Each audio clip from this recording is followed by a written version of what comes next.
మీకు ఆయనకు బాగా సత్సంబంధాలు ఉండే గతంలో ఆయనకు మీరు శిష్యరికం కూడా చేసిర్రు. ఎవరన్నారు? ఆ కోపంతో ఏమైనా పని చేస్తున్నారా? ఎవరన్నారు శిష్యరికం అని? అంటే 2, 3 సామాజిక మాధ్యమాల్లో కలిశాను. కలవడం తప్పేముందా? ఇప్పుడు కలిసిన ప్రతి మనుషులు నాకు గురువులు. మీరు ఆయన గురు శిష్య సంబంధాలు ఏం లేవు. అవసరమే లేదు నాకు. నా గురుని నేను కలువా. ఎన్నిసార్లు కలిసి రాధా మనోహర్ దాస్ గారిని? 1-2 టైమ్స్ అంతే. దేని గురించి కలిసిన?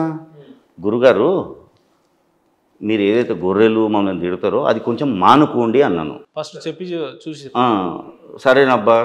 నేను అడిగాను, గురుగారు మీరు అందరికి ఫోన్లు చేస్తుంటారు, ఫోన్ చేసి ఏదో మతాల గురించి మాట్లాడతారు కదా, మళ్ళీ నా నంబర్ కూడా తీసుకోండి, ఒకసారి ఫోన్ చేయండి, ఎందుకంటే మీరు కలిసిపోయి మాట్లాడుతున్నారు అన్నట్టు అనిపించింది. సరే చూస్తాను, కానీ ఏది చేసినా కానీ ఈ గొర్రెలు అనేది మానుకోండి అంటే సరే అన్నారు. దండం పెట్టి వచ్చేసాను అంతే. రిక్వెస్ట్ చేశాను నేను. మీకు ఒకసారి కలిస్తే బొట్టు పెట్టారు.